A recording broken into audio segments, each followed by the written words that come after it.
Howdy, howdy, howdy. Greetings, namaste, namaste. marthacreek.com to contact me directly. And I offer this message with a sincere, wholehearted devotion for spiritual transformation. And accept the responsibility that I have and invite you to for your own spiritual transformation. So, living from a consciousness of abundance, actually living from a consciousness of abundance. What on the earth does that mean? What would that look like in your own life? Spiritual economics. God as my instant, constant, abundant source. Blah, blah, blah, blah, blah, blah, blah. No, really. God is my constant, instant, abundant source. God is my constant, abundant source. I live in the flow of divine substance. Yeah, but yeah. Oh, wait. Yeah, but not. Well, wait. Well, they got that. Well, I don't have that. Well, they got more than I do. Well, God is my instant, constant, abundant source. Not them. Not what they got. Not what I didn't get. Not what I wish I had. Not what I did have and don't have anymore. I live in the flow of divine substance. So, hi ho, off we go to spiritual transformation. So, many people believe that abundance is about money or possessions. Eric Butterworth and others, he's the author of Spiritual Economics and a leader in Unity's traditions, invites us and challenges us to see prosperity as a state of consciousness, not things, not an amount, a state of consciousness. So then the real opportunity, the real transformation lies in not us getting more. Transformation lies, consciousness lies in us realizing and embodying what I actually have,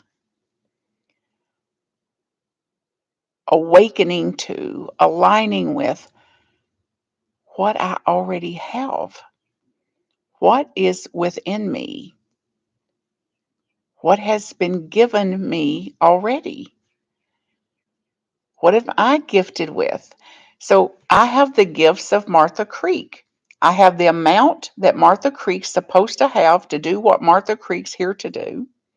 You have the gifts you have. You have the gifts of talent, of ideas, of ingenuity, of art, or of song, music, dance, speaking, teaching, parenting. The amount of money you have is assigned to do what you're here to do.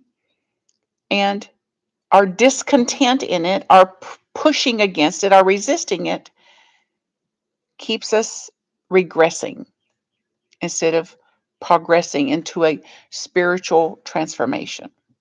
So today, we'll look, anybody who can, daring enough to look to see and tell the truth, look, see, and tell the truth, we'll explore together some spiritual principles of prosperity, how our thinking actually factually shapes our experience, not just in platitudes. What you think about, you bring about. But no, really, how my thinking, our thinking, your thinking shapes our experience, and how to renew ourselves, revitalize, rejuvenate, restore, and revival our soul to align with divine flow. So let's look at the law of consciousness. Prosperity begins in the mind.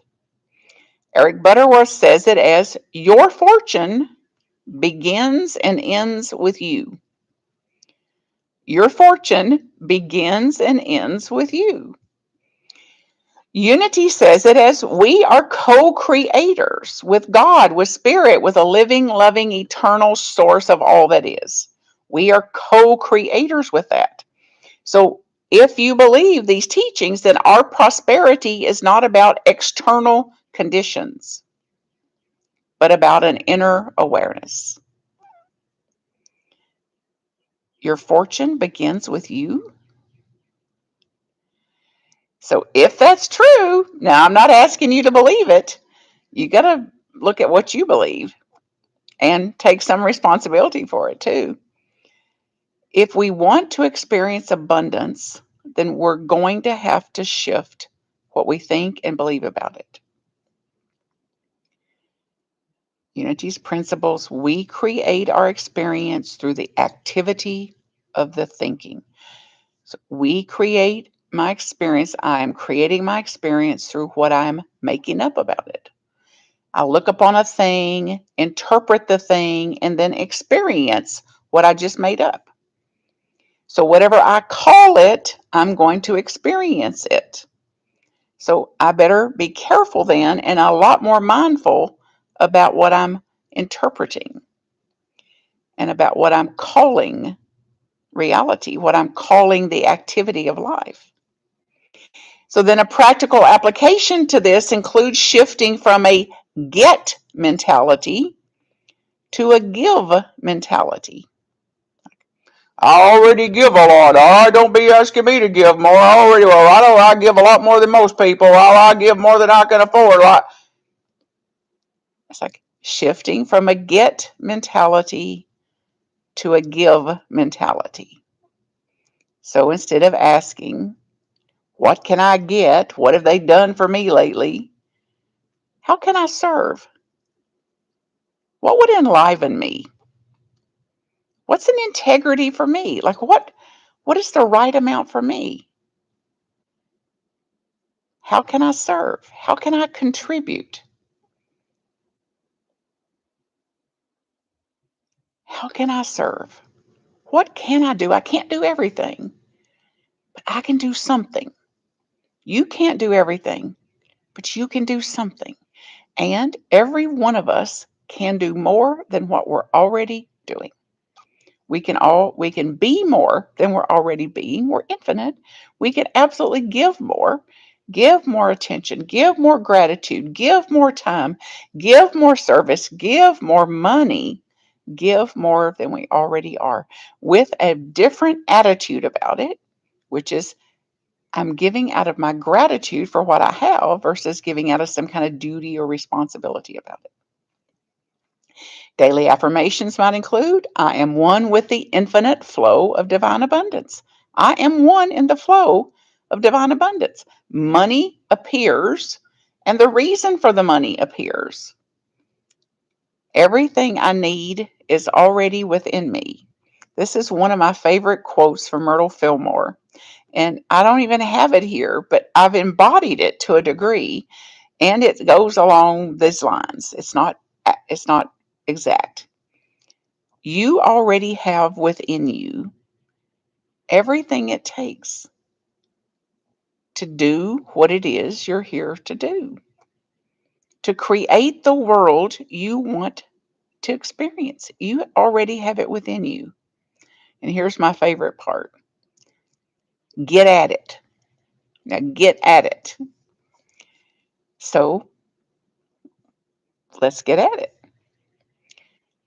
God is the source, not people, not our jobs, not our professions, not the leaders, not our circumstances, not our situations. God is the source. God is the source and substance of all I have. Good, good, all the good I have. God is the source of it. So instead of thinking about money or jobs or people, spouses, family, parents, kids as our source, to open to that God is actually factually the source. Money is certainly a symbol of divine flow, not the source of it. Money as a symbol of divine flow, not the source itself. Unity's basic principle: God is absolute good, everywhere present. Absolute good, everywhere present. So, practical application. When panic arises, when fear arises, give it space, understand its nature, it's normal, it's part of our humanness, and shift our focus to source, to a higher self. So instead of letting the panic lead, or the hurt lead, or the fear lead, it's like, let the Holy Spirit lead. Let my highest self lead. Like, wait a minute, we've gotten through tough times before. Wait a minute, how I've seen other people get through tough situations like this. So what else could I do here? Or maybe a heaping dose of gratitude. And not to bypass the feelings, please. Hopefully we're done with that. Not to bypass the feeling of fear or worry. It's there, it's included, it's part of our humanness. And even in this, I've got resources. Even in this, there's something I can do here. So this is the difference practically applied as shifting out of this, oh, I've lost my job. What am I going to do? What am I going to do? To, I've lost my job. What am I going to do? In the face of losing my job, what am I going to do? So cultivating, resourcing, innovating, that's the highest use of our consciousness, the higher part of our brain that's less afraid, less triggered. Then part of the spiritual economics is to look at the law of circulation. Give freely to receive freely. And if you haven't checked out one of my teachers, 20 some years now, is Reverend Edwene Gaines. Her book is called The Four Spiritual Laws of Prosperity. Highly recommend. You can also listen to her online. And she's actually she's doing monthly meetings now to be with people that want a transformation of their heart and mind and their experience through these laws, spiritual laws of prosperity. And every single time I've been in a class or a workshop or something with her, and she says it's very simple. The four laws are forgiving, which I do daily and have since my earliest memories. Highly recommend. Second is tithing. And tithing, it's not just about money, but tithing relative to faith and the place that we're tithing from, like from an open heart of that. And then having goals for our life. Who am I here to be? What am I here to do? And to have purpose in it. So then, whatever goals I have, I'm going to be intentional to go toward them. So, check it out. What she's asked is, oh, well, do I have to tithe on gross or do I tithe on net? And she says it's very simple.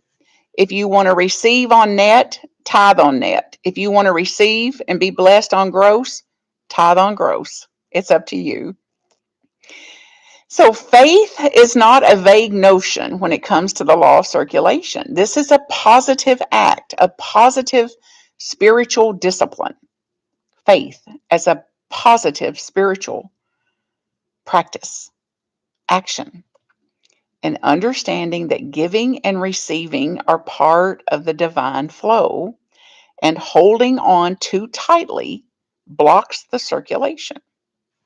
And I'm going to invite you to make a fist. Just close your fist if you can, like this, and actually squeeze it. Squeeze it. Like put pressure on it. Squeeze it. And watch what happens in your body and in your being, in your nervous system. Some of you won't do it. I understand you can't. You'll think it's silly. And those of you who can, I encourage you to do it. And then just watch what that does to the nervous system. Watch what that does. And then open space, spaciousness, relief. You might do that another time and just see what clenching does. So, divine flow, less holding on, less clench, less gripping, more possibility. And then aligned with unity's principle, prayer and affirmation keep our thoughts more aligned with this divine flow. Surrender, letting go, unclenching, reflection, contemplation as a practice. And to awaken that tithing is not about money, it's about faith. It's not just about giving 10%, but living with an open heart, living with a generous attitude, a generous, radically generous disposition. So I'm encouraging you to give something freely this week. Test it out for yourself. See what happens to your spirit when you give something freely, your time, your talent, even a kindness, an intentional kindness. It could be random acts of kindness. My teacher used to assign us random acts of kindness, but she was more strict. We couldn't tell anybody. We had to do 3 random acts of kindness a day and not ever tell anybody. And if you got caught doing it, you had to start over. So this means giving without expecting anything in return, expecting nothing in return, giving out of the generosity of her own heart. And then overcoming this I don't have lack mentality and using the power of gratitude to transform and to, in some ways, transcend that. So things may happen around you and things may happen to you for sure. And the only things that count are the things that happen in you. What happens in you? What are you able to bring forth? And we're warned, everybody, every teacher in the world, including the author Eric Butterworth, against this poor me mindset or blaming mindset, blaming the job, blaming the family, blaming the past, blaming the economy, blaming the external circumstances. So all of the blaming drains our spirit off, drains off our vitality, our vital life source. It shuts that down. It constricts it. So if we do nothing else after hearing this talk, to do less blaming could transform this. Less blaming. Unity's principles. We are divine expressions of God. We are inherently abundant. We are inherently abundant. So, some of you may keep a gratitude journal. It's a superpower. Highly recommend. If you do 3 a day, dial it up to 5 a day. It could be that you send out a little gratitude note or text or emails to somebody. It could be you reflect for 5 minutes on what these teachings have done for you and what having a spiritual center like this to come to listen, to learn, to unlearn has absolutely done for your life. To express it in gratitude in the way you live, the way you give, what you write, what you say. Write a song about it, paint a picture about it, put it in a pillow, do something that would revival your spirit. So, what shift in consciousness are you willing to make today?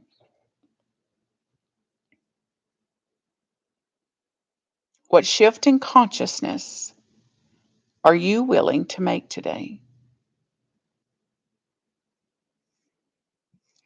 We are responsible for our own spiritual transformation. Eric Butterworth can't do it for us. Jesus can't do it for us.